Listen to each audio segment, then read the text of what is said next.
Atsatonkalo. Aleoko tokatena.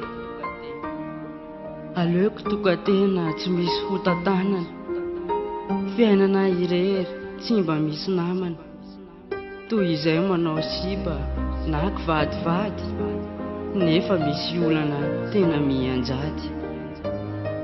Harivariva teo efa nandeha ny fotoana, alinalina eny dia nanaonao foana. Nivokan'io anefa tsy fantandry zareo, ka iny fa bevoka ka nanala zaza avy eo.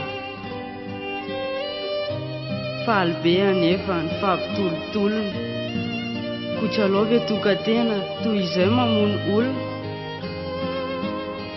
Dia misy koa mampirafy ny olo-tiana, ka hoe izany no mba fahoriana. Isan'andro izao dia mahonena, ko raha izany ihany tsy aleo ve tokatena? Io sipasipa io mantsy toa tsy matamany, fa aleoko tokatena dia mba kely fahofitana.